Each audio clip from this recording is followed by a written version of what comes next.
¿Qué tal, gente? Continuamos con nuestra obra Introducción al estudio de la criminología. Bien. Recuerdan que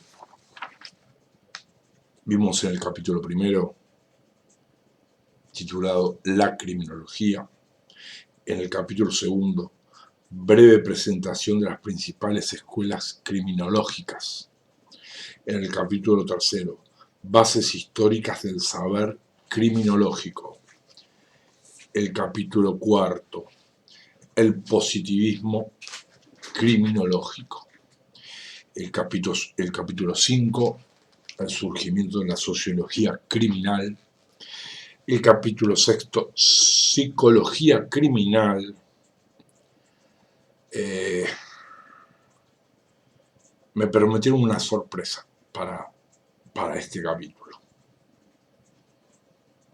Capítulo bravo para los legos, como nosotros. Repito, el capítulo sexto, psicología criminal. Y ahora vamos a entrar, como prometimos, al capítulo séptimo, paradigma etiológico y labeling approach. Repito, paradigma etiológico y labeling approach. Y consta de 17 puntos. Ojo, a no asustarse, son cortitos, sí, son breves. El punto número 1 dice características principales del paradigma etiológico. El punto número 2, cómo se produce el paso de la criminología tradicional al labeling. El punto 3, criminalidad como bien negativo. El punto 4, deslegitimación de los discursos jurídico-penales y criminológicos. Capítulo 5, corrientes deslegitimadoras del discurso penal y criminológico positivista. Deslegitimación desde el marco teórico marxista. Deslegitimación por el interaccionismo simbólico y la fenomenología. En el punto sexto, orientación sociológica en la que se sitúa el labeling approach. 7. Direcciones de estudio del labeling approach. Octavo, la dimensión de la definición en Becker, Lemmert y Schur. Noveno, criminalidad de cuello blanco, cifra negra y estadísticas oficiales. El punto 10, el nuevo, intuyo que va a estar buenísimo. Todo está buenísimo. Pero el 9 va a estar más mejor. Estábamos el 10, recepción alemana del labeling, Fritz Sack y las reglas generales, función judicial de la decriminalización. Punto número 11, la sociología del conflicto y su orientación criminológica. El punto número 12, Ralph Dahrendorf, modelo sociológico del conflicto. En el punto 13, críticas a la sociología del conflicto. En el punto 14, teorías conflictuales, Turk. Título punto 15, crítica de la criminología crítica al derecho penal. Punto 16, relación entre criminología y vulnerabilidad. Grábense a fuego esa palabra, vulnerabilidad. Y el último punto, el 17, críticas a la criminología crítica. ¿Bien? Tenemos, tenemos material acá. Bien, vamos a arrancar entonces el capítulo 7, paradigma etiológico y labeling approach. Punto número 1, como ya dijimos, características principales del paradigma etiológico. Como ya explicáramos en los capítulos anteriores, el paradigma etiológico buscaba la explicación de la criminalidad, buscaba la explicación de la criminalidad, estudiaba la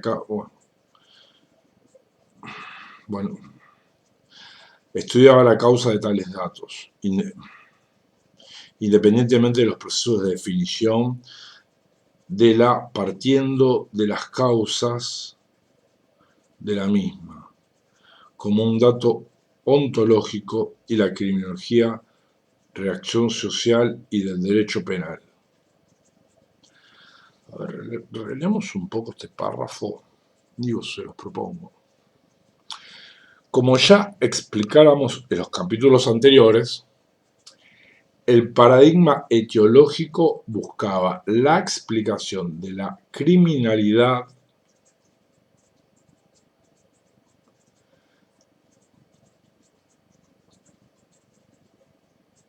y acá vendría una coma, estudiaba la causa de tales datos, ahora sí está la coma, independientemente de los procesos de definición.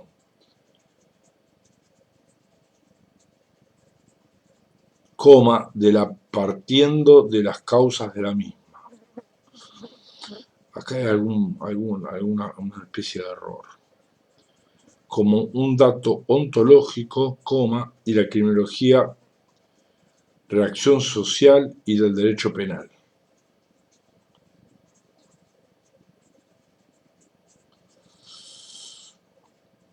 Habría que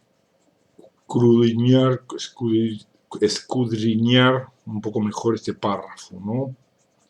Pero bueno, es tarde y tal vez me cueste más de lo habitual. Para esta criminología tradicional, cuyo nacimiento como paradigma etiológico podemos encontrarlo con el surgimiento del positivismo hacia fines del siglo XIX, el sistema penal existente y la práctica penal son los destinatarios y beneficiarios de su saber, y su función se centraba primeramente en el estudio de las causas y las condiciones intrínsecas de los comportamientos criminales. Esta concepción de la criminología como ciencia vinculada al estudio de las causas y las condiciones de la criminalidad fue severamente criticada por muchos autores que postulaban la imposibilidad de investigar las causas de un objeto definido de forma tan fragmentaria como la criminalidad. La introducción del labeling, las corrientes sociológicas de origen fenomenológicos, la sociología de la desviación y del control social y los diversos aportes teóricos de inclinación marxista críticos de derecho penal han determinado la producción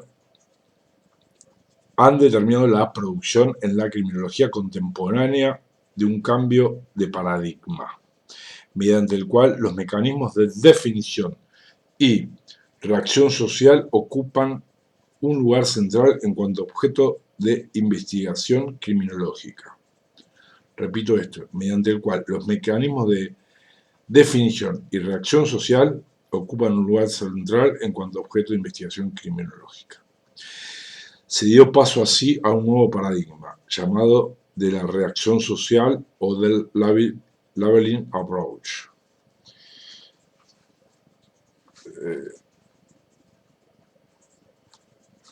Sí, está bien.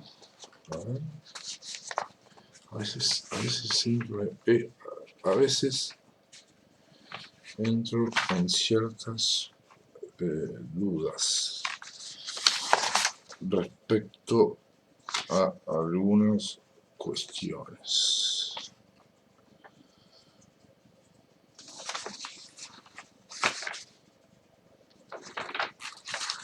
Vamos bien.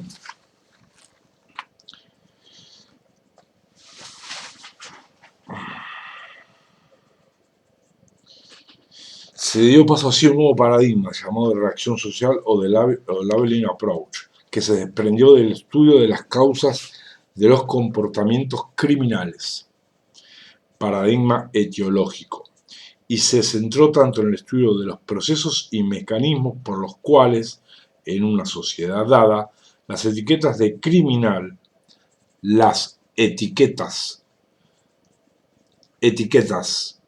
de criminal y el estatus de criminal son atribuidas a ciertos comportamientos y a ciertos sujetos, como en el funcionamiento real de la sociedad y las instituciones, en cuanto a engranajes generadoras de procesos de criminalización. La diferencia entre la criminología tradicional y la criminología crítica parte de la forma en que se definen los objetos de estudio, los términos en que se define el comportamiento criminal. El eje de la criminología crítica o del labeling approach o del etiquetamiento, como quiera denominársela, radica esencialmente en un desplazamiento del estudio del autor y las causas de la criminalidad a las condiciones objetivas, estructurales y funcionales que se hallan en los orígenes de los fenómenos como la desviación.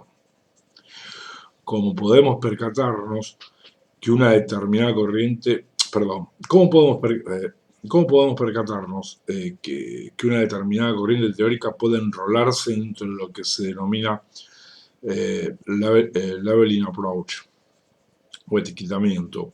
Cuando la dimensión de la definición y del poder, a los que luego nos referiremos y explicaremos, aparecen suficientemente desarrolladas en la teoría. Estamos en presencia de un común denominador de análisis que podemos denominar como definitorio de las corrientes de la criminología crítica.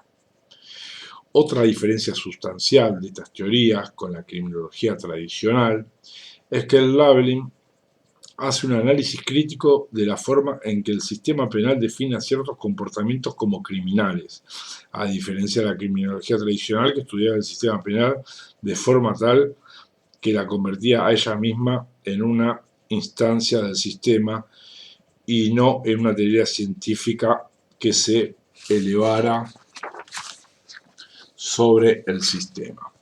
Así podemos darnos cuenta que la criminología tradicional era un auxiliar con relación al sistema penal existente, y el objeto de la criminología oficial era dirigido conforme a la dirección que el sistema penal le imprimiera. ¿Sí? En el otro lado del discurso, para el paradigma del etiquetamiento, la visión del sistema es crítica, y el sistema positivo y la política oficial pasan a convertirse en su objeto de estudio. Punto número 2. ¿Cómo se produce el paso de la criminología tradicional al labeling o etiquetamiento? El pasaje. Los aportes de las teorías marxistas en cuanto preparan el terreno para el surgimiento de este tipo de teorías críticas, las teorías de la criminalidad y de la reacción, las teorías conflictuales de la sociedad, particularmente la sociología criminal contemporánea, a la posteriormente nos referiremos, a la cual posteriormente nos referiremos, dan lugar a una nueva criminología crítica. Perdón. El paso, como sostienen algunos autores, era inevitable. Era crítico superar el paradigma causal, pues la pregunta de por qué delinquía la gente suponía aceptar la definición legal de delincuencia. Estas preguntas solo podían investigarse sobre la base de delincuentes apresados. En eso hace foco Zaffaroni en su tratado. De modo tal que el paradigma etiológico funcionó en la forma de una profecía que se autocumple, por lo que quien presentara un elevado número de las características del delincuente tenía mayores probabilidades de ser sospechoso, pues conforme a las tipologías creadas sobre la base de los apresados examinados, se detenía de acuerdo a esas tipologías.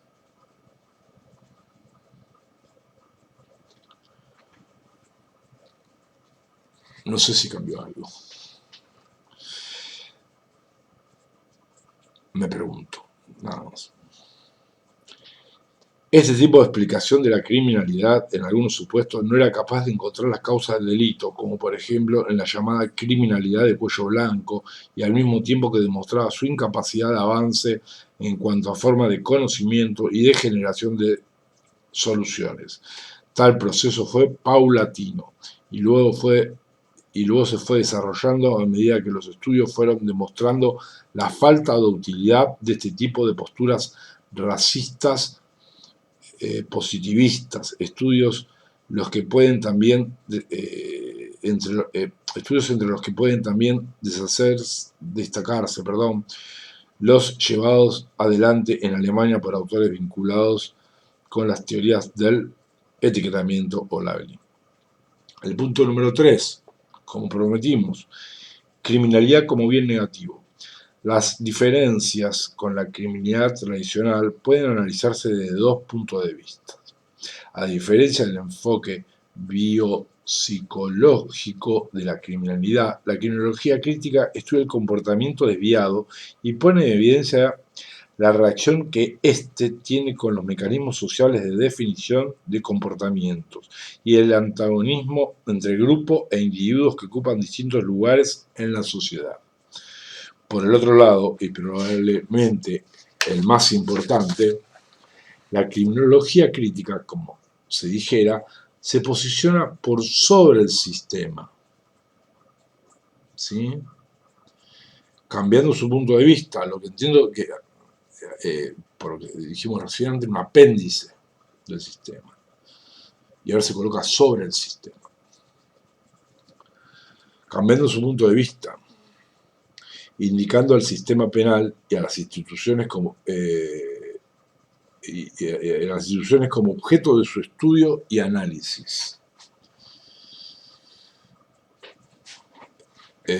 Cosa totalmente distinta a lo que ocurría con la criminología positivista, que tomaba su objeto de estudio de lo que surtía del sistema penal. Este quiebre produce también una diferencia muy importante en cuanto a dejar atrás las implicaciones ideológicas de esta forma de pensar la criminalidad, pues considerar la desviación o la criminalidad como un dato ontológico preexistente a las reacciones sociales o a las reacciones del sistema producía que se vieran las definiciones legales en forma acrítica, como una forma necesaria. Esto cambia con la criminología crítica, porque la criminalidad ya no se ve como una realidad ontológica que determina ciertos comportamientos, sino más bien con una calidad asignada a los individuos por dos vías. Una a través de los procesos por los que se protegen ciertos bienes y se persiguen los comportamientos atentatorios contra los mismos. Otra dada por la selección de individuos a los que se estigmatiza a través de procesos dirigidos a ciertos grupos sociales concretos. ¿Sí? Voy a releer este párrafo que está bueno. Esto cambia con la criminología crítica, ¿sí? Porque la criminalidad ya no se ve como una realidad ontológica que determina ciertos comportamientos, sino más bien como una calidad asignada a los individuos por dos vías. La primera, una a través de los procesos por los que se protegen ciertos bienes y se persiguen los comportamientos atentatorios contra los mismos. Ya sabemos de qué bienes hablamos.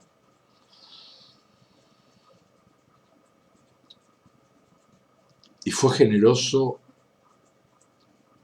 me parece, el autor a hablar de bienes y no de bien. Otra dada por la selección de individuos a los que se estigmatiza a través de procesos dirigidos a ciertos grupos sociales concretos.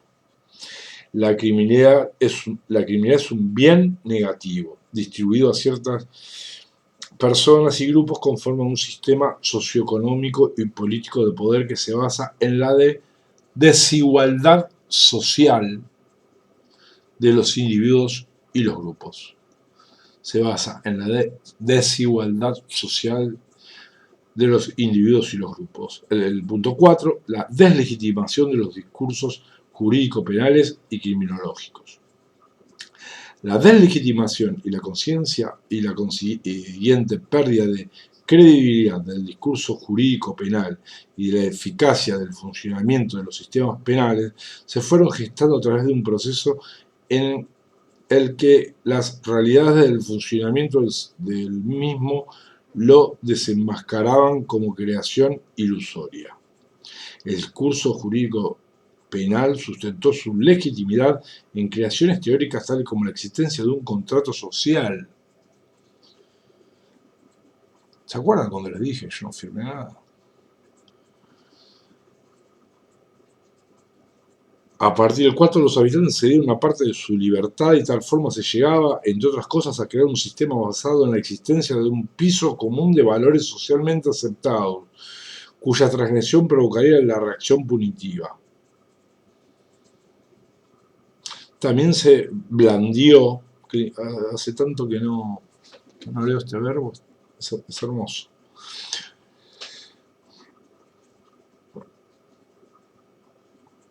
Como ex esgrimista, lo digo. Como discurso legitimante la idea del organismo social, en la que prevalecía por sobre todas las cosas la supervivencia del organismo, compuesta por individuos que hacían las veces de componentes celulares, léase no importantes en cuanto a individuos particulares del mismo.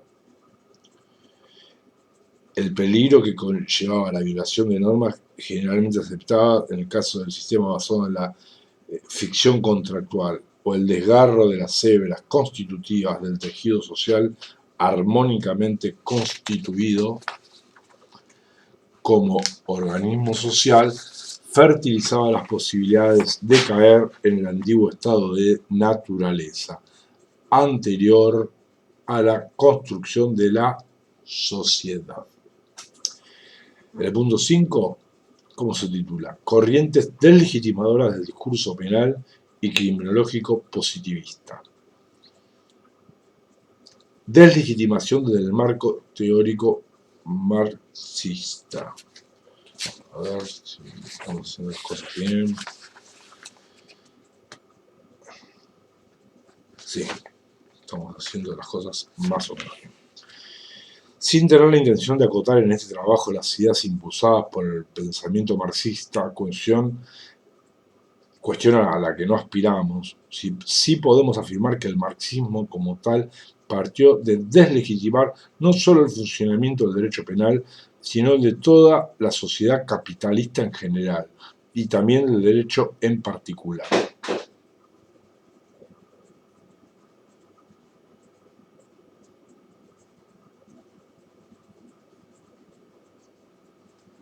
Karl Marx fue testigo de la explotación a la que sometía a las personas que eran incorporadas al sistema de producción capitalista, valiéndose de un marco jurídico que posibilitaba esa explotación ilimitada que favorecía los intereses de una clase social emergente, la burguesía, en detrimento de los derechos y libertades del resto de la población, usada y explotada hasta la muerte. Sobre esta línea de ideas puede analizarse la obra que luego de la Revolución Comunista produjo una deslegitimación de los discursos jurídicos a manos de un autor, Pasukanis, que sostenía que el derecho era una mera forma jurídica generada por la sociedad capitalista, que en un futuro debería extinguirse paulatinamente hasta alcanzar una verdadera desaparición del derecho. Tal postura fue posteriormente combatida por otros autores y agentes políticos del periodo postrevolucionario comunista, quienes veían en la eliminación y puesta en crisis del discurso jurídico un peligro para la estabilidad política del sistema de gobierno comunista. Siempre estamos girando alrededor de lo mismo.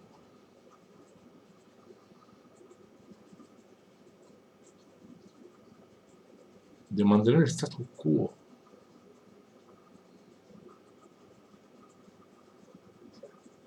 El que sea en su tiempo. ¿Sí? Esa es mi impresión.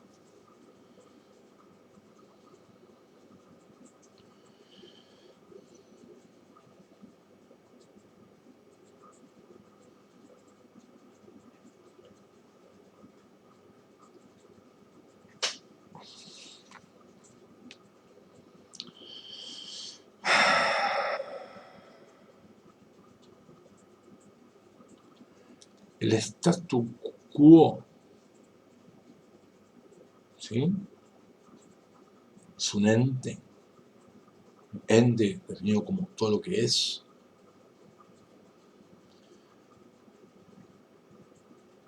que podríamos colocar sobre una repisa, y esa repisa se llama derecho. Bien, no sé, una idea para ser extremo.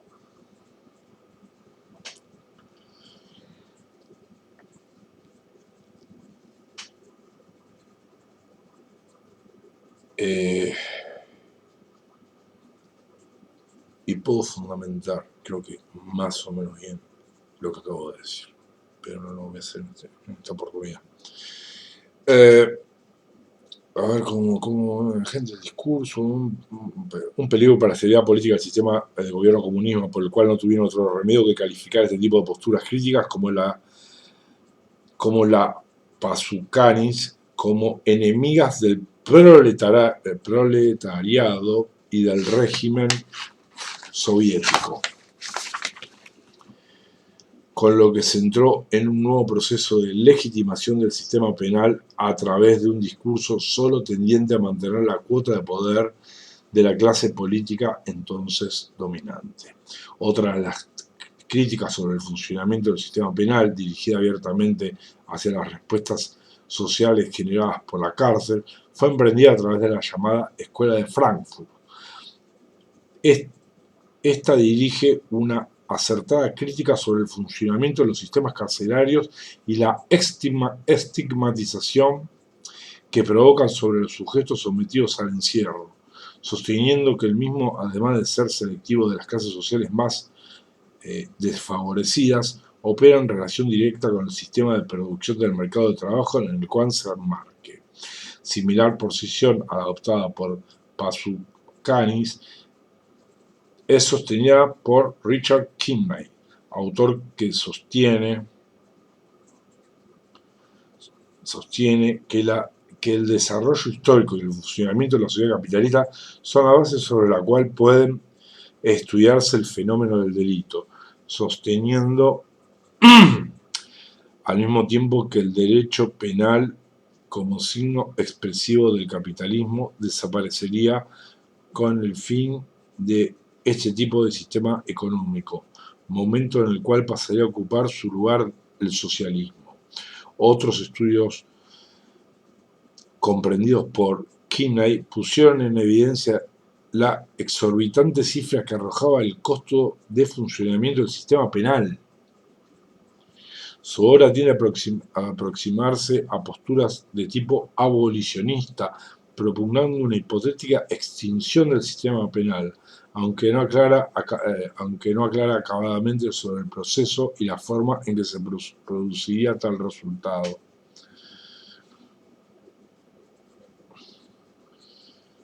Ya más adelante vamos a hablar del evolucionismo, pero el evolucionismo se puede decir que tiene tres grados el abolicionismo. No sé si es abolicionismo. En primer lugar, la abolición de la pena de muerte. Cosa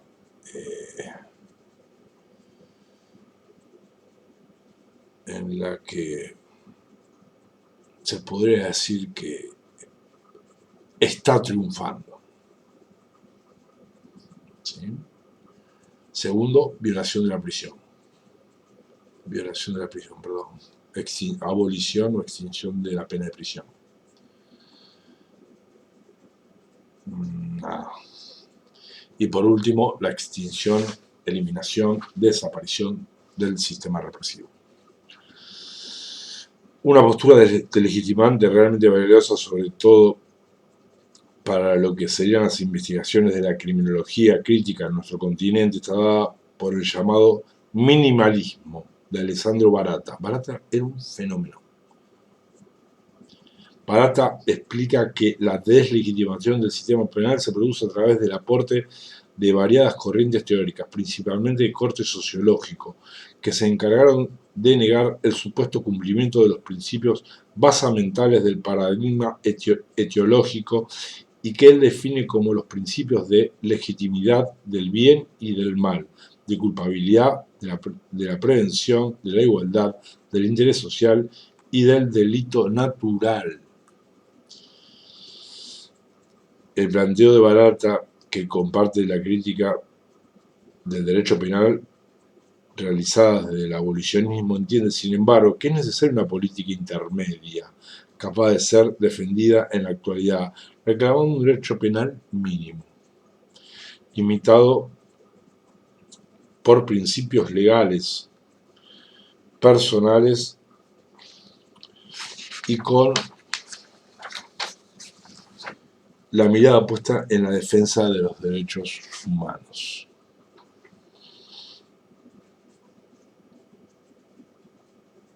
Otro autor muy importante, Pavarini, que sostiene que desde el momento en que el paradigma etiológico fue puesto en crisis por las teorías marxistas y de la reacción social, el criminólogo se encuentra en la situación donde la falsedad del discurso jurídico penal es evidente. Repito, la falsedad del discurso jurídico penal es evidente, por lo que no le quedaría otro camino que seguir haciendo criminología con mala conciencia, pues no tendría otra alternativa que postular la permanencia del sistema penal como lo menos malo, o bien enfrentar frontalmente,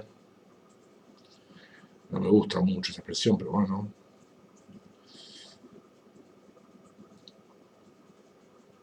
yo más que algún otro articulito no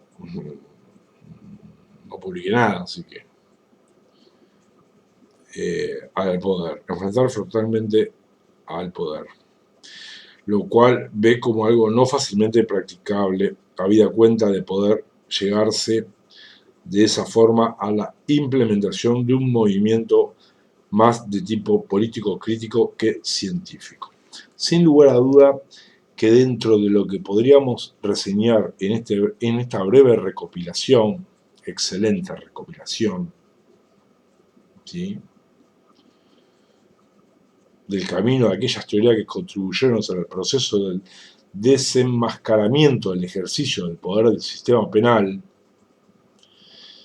y de la puesta en evidencia de su verdadera función de control y castigo, no podía estar ausente uno de los autores más importantes de los últimos tiempos de lectura obligada en lo atinente al problema del ejercicio del sistema penal, en particular y en los mecanismos de control social en general. Nos referimos a los aportes de Michel Foucault, quien a través de sus obras explica que las relaciones entre el poder y el saber eran introducidas en la vida de los individuos en todos los ámbitos de la vida, que la cárcel solo es una expresión más de la maquinaria gigante de control constituida por la sociedad capitalista en general, y que el poder es ejercido por todas las instancias sociales en una incesante lucha por mantenerse y expandirse, mas nunca extinguirse.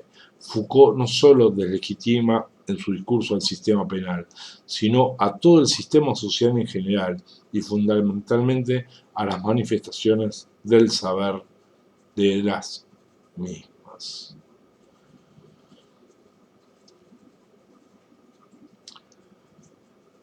Deslegitimación por el interaccionismo simbólico y la fenomenología. La crítica deslegitimante del sistema penal que marcó un nuevo rumbo en el proceso deslegitimante del violento ejercicio del poder del sistema penal, así como de las falsedades del discurso jurídico, fue producto de los aportes del análisis de las teorías de la reacción social o del labeling approach o del etiquetamiento. Creemos, junto con otros autores, que el surgimiento de esta corriente teórica de finales de los años 60, que más adelante analizaremos, marcó un cambio de paradigma, dejando atrás las concepciones etiológicas de la criminalidad propias del positivismo. El labeling surge en el marco de una Europa cambiante, donde se propagaban rápidamente los nuevos medios de comunicación, donde se asistía a la primera guerra televisada, como fue la de Vietnam, con las graves consecuencias que ella aparejó dentro de la sociedad norteamericana, en particular la época del movimiento universitario francés del 68, el surgimiento del movimiento hippie, etc. Este contexto de grandes cambios se trasladó a las corrientes teóricas que a partir de ahora se ocuparon de alguien a quien no se lo veía en sentido crítico desde hacía mucho tiempo: el sistema penal. La tesis central de esta teoría se centra en la existencia de situaciones en las que cada individuo de la sociedad va actuando acorde a cómo lo van definiendo.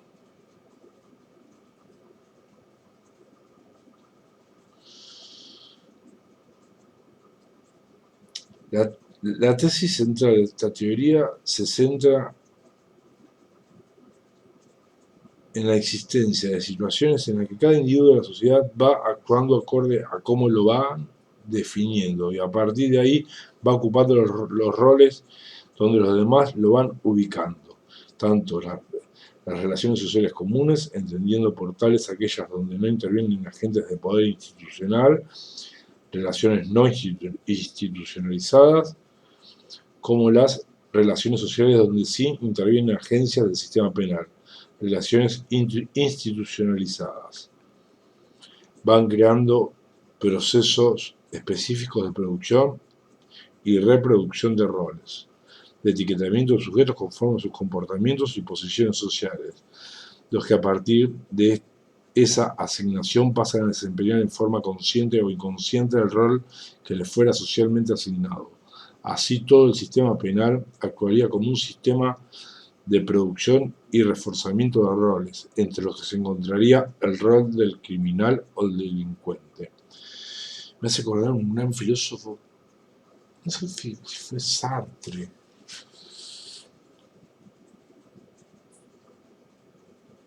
Ay, no lo recuerdo, y voy a decir como lo hago habitualmente cualquier cosa. Pero recuerdo esa frase, la vinculo, ¿no?, con esa frase de uno es lo que hicieron con uno. Palabras más, palabras menos.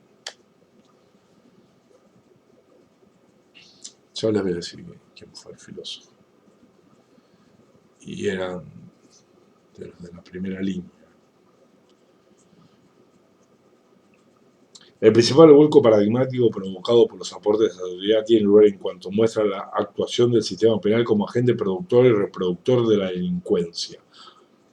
¿Sí? Muestra la actuación del sistema penal como agente productor y reproductor de la delincuencia, un momento a partir del cual pasa a ser situado como una parte más del objeto de estudio del saber criminológico.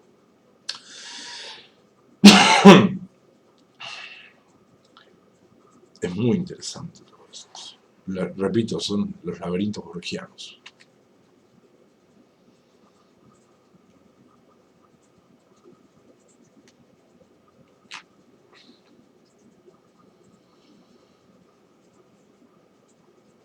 Donde muchos cráneos intentan buscar la salida, se chocan entre ellos, se producen alianzas para decir, bueno, vamos juntos a ver si...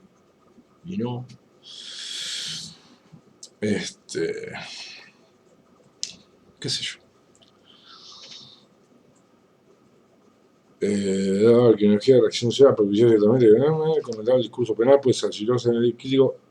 En cuanto a la criminología deja de ser una práctica, el paso dado por los aportes de la criminología de reacción social ha propiciado ciertamente un cambio de paradigma.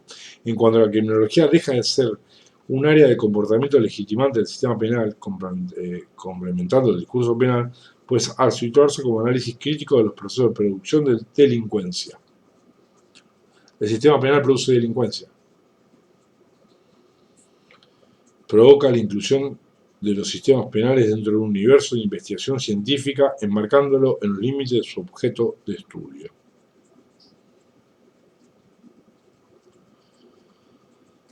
Tal situación marcó un punto de inflexión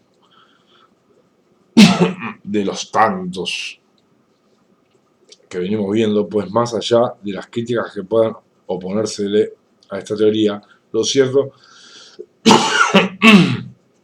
es que los aportes de la fenomenología y del interaccionismo han demostrado y evidenciado las reales consecuencias del ejercicio del poder de las agencias del sistema penal. Es decir, que la deslegitimación definitiva e irreversible se produjo no a consecuencias de las teorías marxistas, sino que fue producto exclusivo de los aportes hechos por las investigaciones del interaccionismo simbólico y la fenomenología.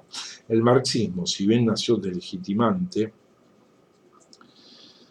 no se detuvo en la operatividad concreta del sistema penal, como hizo la teoría de la reacción social, que se concentró en las formas materiales y concretas en las cuales opera el sistema penal como agente productor y reproductor de delincuencia. Sobre ese tema sostiene Barata que de aquí puede verse el principal aporte del Laveran Approach, que radica en que lo importante no es analizar si una determinada conducta constituye un delito conforme se adecue o no a patrones de comportamiento socialmente adecuados, sino que lo importante es el problema de la definición del delito y de las implicancias que tales definiciones aparejan a quienes cometen actos que lo hacen adquirir el estatus de delincuente. Además, se torna importantísimo para esta teoría el estudio de las reacciones de las agencias del sistema penal: policía, órganos de acusación, jueces. Repito, además se torna importantísimo para esta teoría el estudio de las reacciones de las agencias del sistema penal: policía, órganos de acusación, jueces. División del trabajo.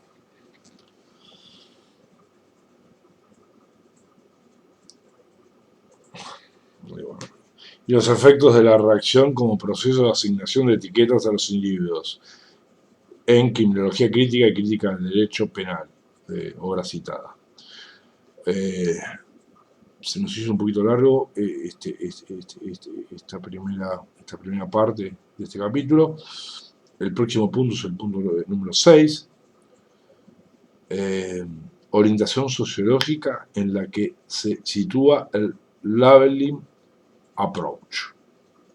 Bien, y creo que lo vamos a dejar para otro día porque es tarde y estoy cansado. Me quiero dormir. Nos estamos viendo, gente. Pinta bueno este capítulo, ¿no? Acá me parece que se empiezan a jugar todas las cartas. ¿Sí? Todas las cartas. Nos vemos.